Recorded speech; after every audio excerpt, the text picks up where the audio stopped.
famous, world renowned. She comes from this area, but my sister, Tanitra, I'm calling her by her government, Michelle Williams is on the line. What's going on? Hello, everybody. How are you? This is T I calling in. I am well. Look, the view is just nice where you're at. It's just really, it looks just peaceful and surreal. Thank you so much. It's very peaceful where I am.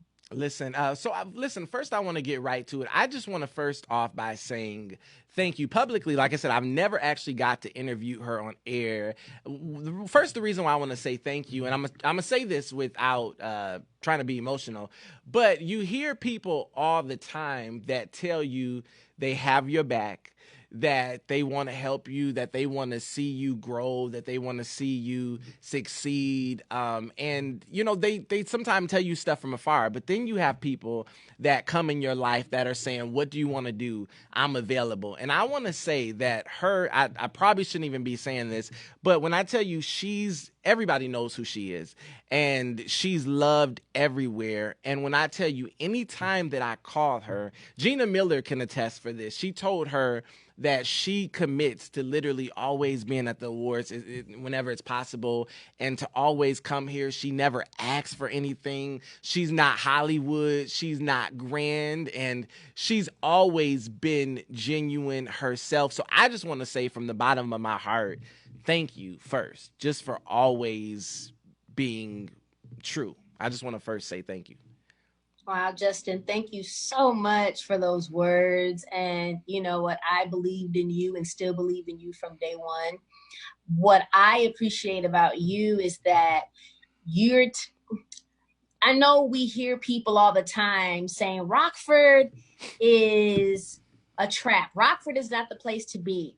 But I love how you have made Rockford work for you. You could have taken Soar Radio, you could have taken, and you still can, you could take Soar Radio anywhere in this country or any place in the world that you decide.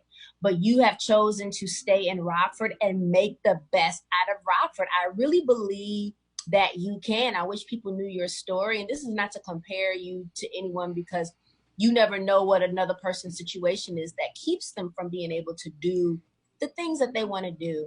But I just tell people that about you all the time. Is like, yo, you would think he lives in LA or Atlanta or New York or Chicago, the way he makes things happen in Rockford, Illinois, which I think is amazing. It takes a lot of strength and consistency.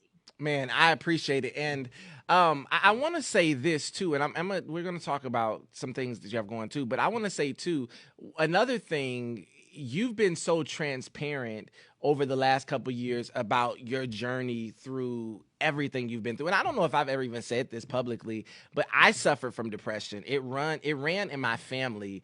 And my mom's been transparent about her dealing with it. And Mm, we went to a counselor, and literally they were going to prescribe me Xanax and all this different stuff. Yes, counselors are good, by the way, Christians. yes, But yes. you've been so transparent about your journey. And I don't know if you've realized the effect and how many people you have helped. I'm sure that wasn't planned like that, but talk a little bit about that, your journey to that, and where you are with that now. Well, where I am right now in my journey is I'm in the healing phase. I'm in the healing journey. You can't heal from what you don't know you need to heal from. And that comes with prayer, that comes with counseling, but it also comes with being in situations that trigger certain things that you know you need to heal from. I used to be so afraid of triggers, but now I embrace the triggers because they let me know what I need to heal from. Well, what are some of the triggers? You know, it could be someone can say something and then you feel rejected, you Yeah. feel abandoned. Okay, so now you have to get to the root of why did you feel rejected or abandoned in that moment. So those are just a few things. And May is the month of May is Mental Health Awareness Month. I just want to encourage everybody in my hometown area, if you can, go seek counseling. It's one thing, and I've talked to many pastors across the world about this.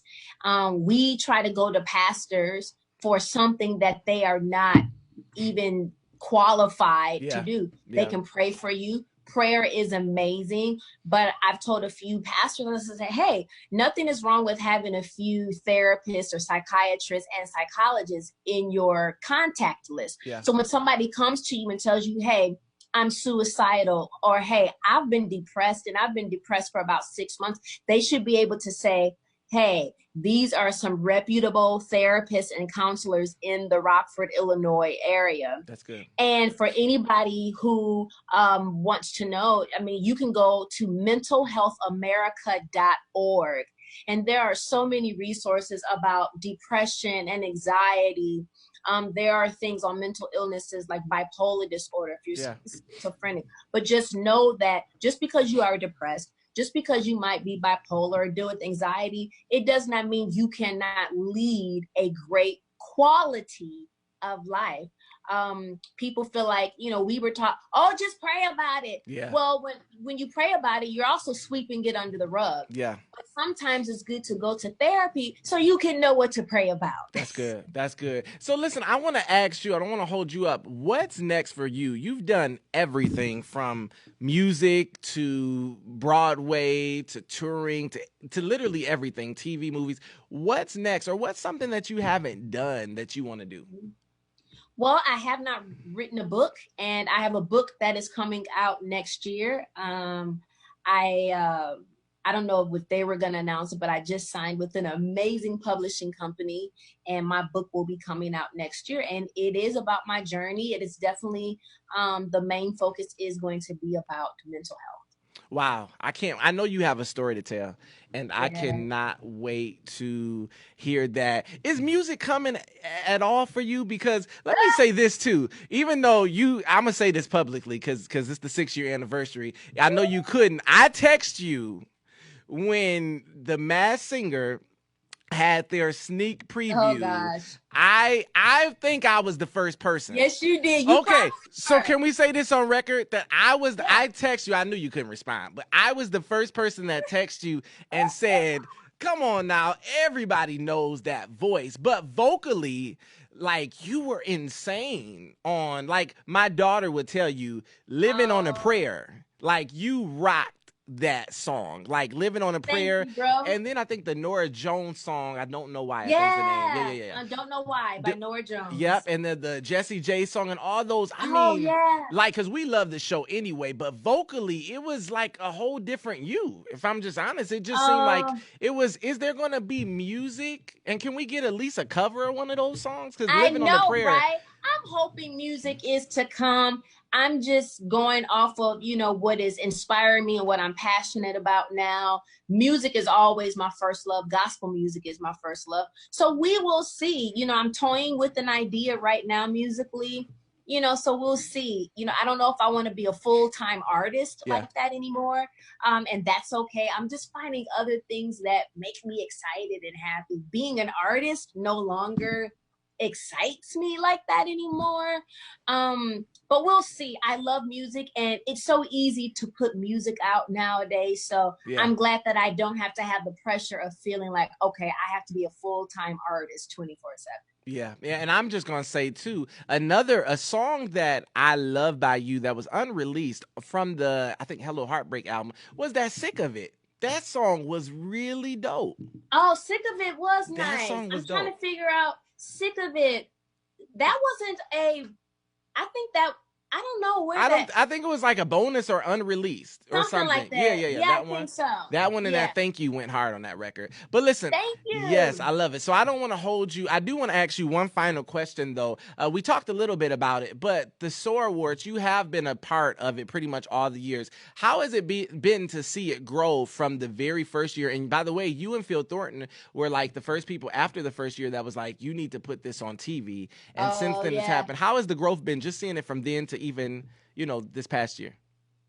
It has been phenomenal to see what you have taken from having the workshops to now a full-fledged gospel music award show, a gospel radio music award show at that.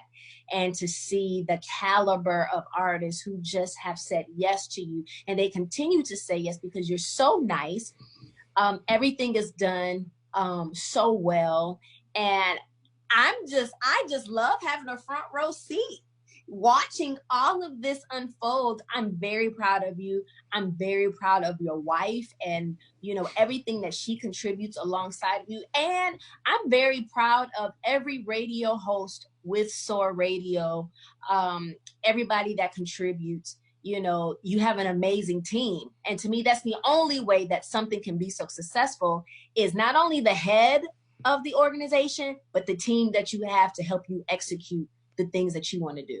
Definitely. And That's so important. we gotta have you actually sit down and watch, because we always have her hosting or something in the back, so she doesn't get to actually watch it. And like, once again, we have to apologize too. I just want to say on record for the little mess ups we had this year with her hosting it. But once again, thank you. It is okay. Shows aren't perfect. Yes. There are so many snafus that happen at the Grammys, Billboard Awards, your Soar Radio. There are so many things that happen that a lot of people don't see, and you handle it very well. I've never seen you blow up and have a panic attack, even though you're probably having one inside your soul. Yeah. But I never see you go bonkers on anybody.